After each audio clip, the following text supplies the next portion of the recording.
Muy buenos días. Estamos en nuestra sesión número 66, Sabiduría en las Escrituras, parte 35. Un saludo a todos aquellos quienes se encuentran en España, en Estados Unidos, Canadá, Argentina, Chile, Perú y en todo lugar donde se comparta este video. Y también quiero enviar saludos al ministro Marco Antonio Flores y su esposa Loida Abanto del ministerio Full Glory.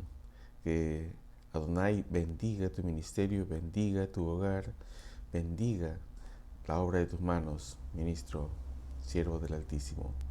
También un saludo a Kenneth Martínez, que Adonai bendiga la obra de tus manos, bendiga tu matrimonio, bendiga tu entrar y tu salir. También un saludo muy especial al pastor José Ulloa y a todo el ministerio COYIC Perú y también a su esposa Edith Árrago. Ustedes como ministerio y como matrimonio sigan adelante, que nada los detenga, que lleven siempre la bendición de Adonai. También un saludo a todo el ministerio de Antorcha de Esperanza, que dan muy buenos temas, por cierto. Bendiciones.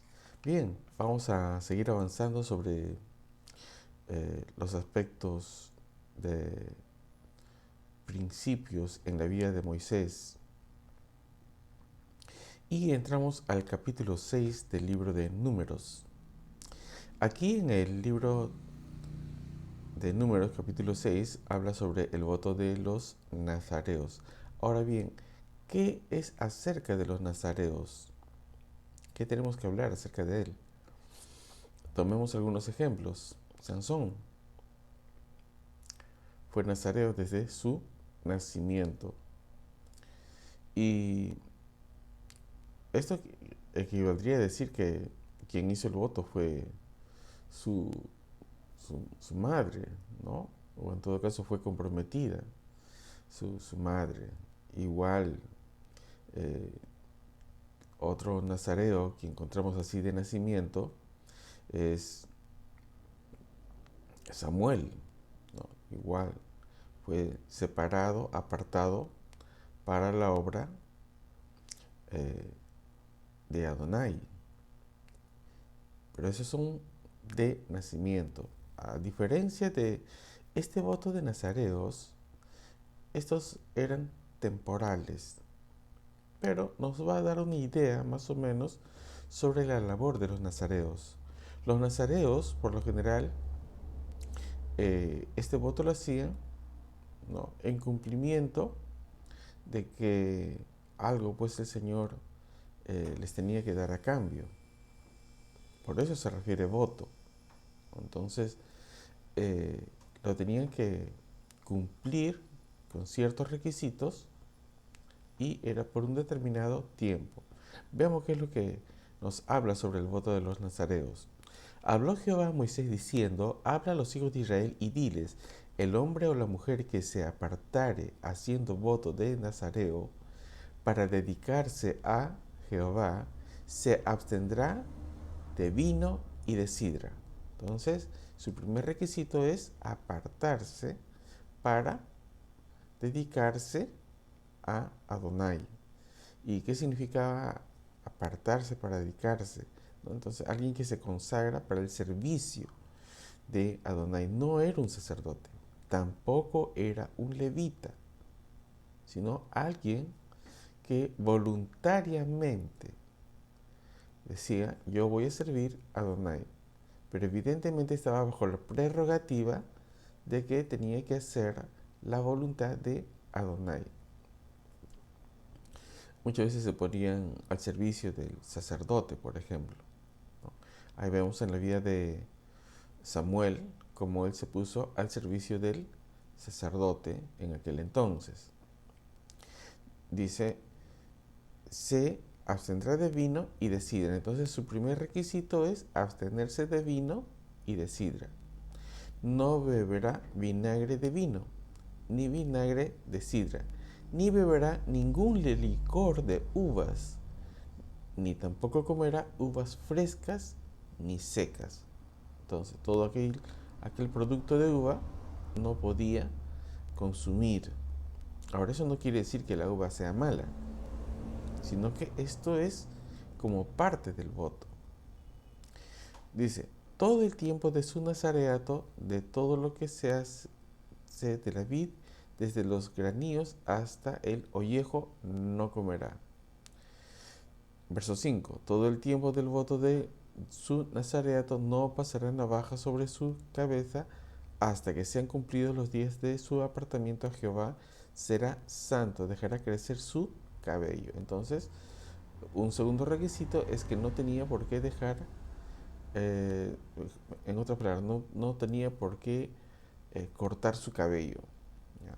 Por lo general, el nazareato tiene estas características muy especiales.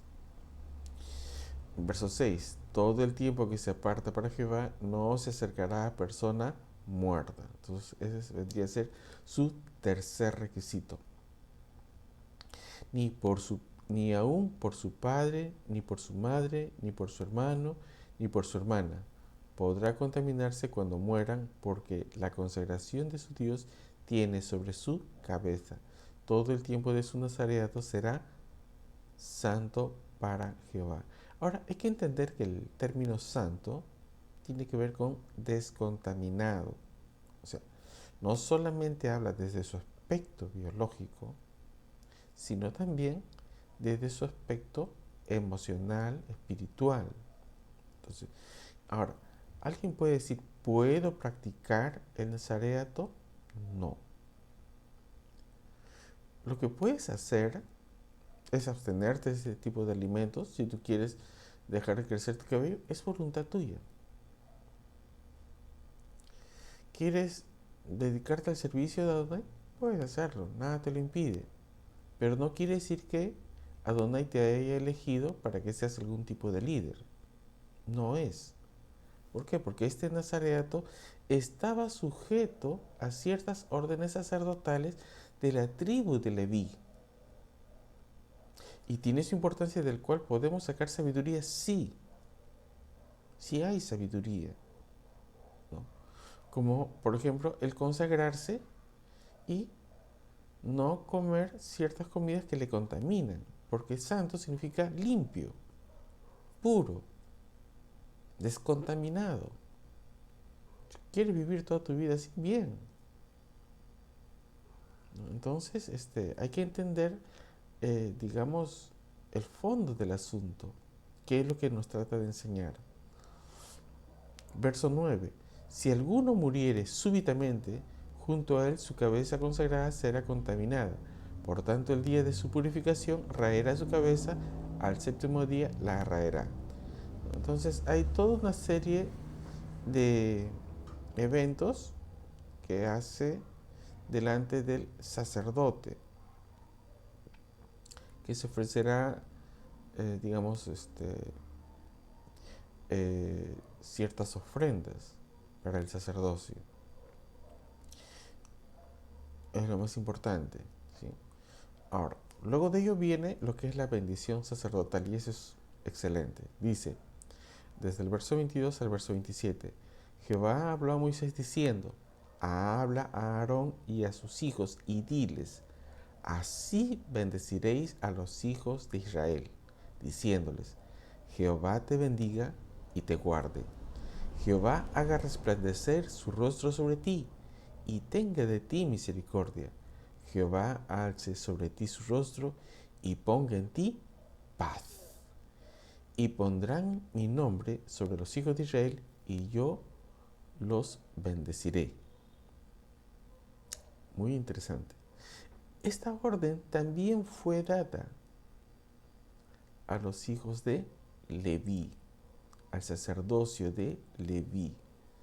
¿Se puede realizar esta forma de bendecir? Si tú gustas, puedes repetir las palabras, porque es una forma de bendecir, ¿no? Puedes darle el formato, por decirlo así, para bendecir a tu familia, a tus amigos, ¿no? Entonces, se puede utilizar, sí, nada te lo impide. Pero recuerda que esta bendición, ¿quiénes lo hacían? Aarón, ¿no? Y sus hijos, y ellos bendecían así al pueblo. Pero nada impide que tú puedas decir: Adonai te bendiga y te guarde. Entonces son pasajes que nos muestran cierta sabiduría acerca de lo que es la bendición también. Vamos a Números capítulo 7. En Números capítulo 7 vamos a encontrar, dice, ofrendas para la dedicación del altar. Y quién sabe si acá sacamos algo también muy importante. Dice: aconteció que cuando Moisés hubo acabado de levantar el tabernáculo y lo hubo ungido y santificado, con todos sus utensilios, asimismo ungido y santificado el altar y todos sus utensilios, entonces los príncipes de Israel, los jefes de las casas de sus padres, los cuales eran los príncipes de las tribus que estaban sobre los contados, ofrecieron y trajeron sus ofrendas delante de Jehová: 6 carros cubiertos, 12 bueyes, por cada 2 príncipes un carro, y cada uno un buey, y los ofrecieron delante del tabernáculo. Trajeron sus ofrendas delante de Jehová: 6 carros cubiertos, 12 bueyes, por cada 2 príncipes un carro, y cada uno un buey, y los ofrecieron delante del tabernáculo. Verso 4. Y Jehová habló a Moisés diciendo: tómalos de ellos, y serán para el servicio del tabernáculo de reunión, y los darás a los levitas, a cada uno conforme a su ministerio. Entonces Moisés recibió los carros y los bueyes y los dio a los levitas. 2 carros y 4 bueyes dio a los hijos de Gerson conforme a su ministerio. Bien, aquí nos habla de una forma administrativa. Y algo interesante, porque era el pueblo quienes colaboraban. No se dice que aquí Moisés tenía que comprar todo de su propio esfuerzo. Y esto nos enseña también a nosotros, si es que realizamos una reunión en una casa, pues colaboremos. Cada uno debemos de colaborar. Y no decir el tal persona, por ser pastor, por ser ministro, por ser evangelista, que lo haga pues de su peculio, que lo haga pues de su bolsillo. No sería dable. Si bien esto es dado para el pueblo de Israel con relación a los levitas, nos está enseñando aquí cómo es el modo en que todos colaboraban. Y entre nosotros también debemos de colaborar para que un determinado ministerio pues comience a crecer. Ahora, aquí no se habla de dogmas, no se habla que deben de pensar de esta manera, no, simplemente era para la obediencia de Adonai. Y eso es lo más importante, digamos, de los grupos, de denominaciones o de grupos donde se reúnen. Aquí lo que se está hablando es la colaboración que debe de tener, ¿no?, los miembros. Nos dice: a este porque no dio nada, échalo fuera. No habla sobre discriminación. Entonces, inclusive habla sobre los cabezas, ¿no?, de cada grupo. Y es importante porque cada uno de ellos daba en una forma proporcional, ¿no?, de acuerdo, digamos, a lo que ellos representaban. Entonces, eh, hay que entender de que nadie tenía que estar afectado para poder levantar, digamos, esta obra del tabernáculo de reunión. Y también habla sobre los usos de qué cosa es lo que ellos ofrecían, ¿no?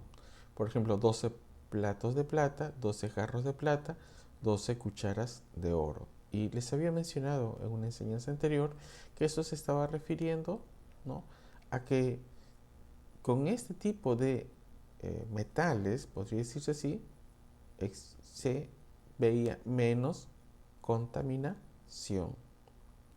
En Números capítulo 8 habla sobre Aarón enciende las lámparas, ¿no? Y de esto vamos a hablar en la siguiente sesión. Bendiciones. Shalom.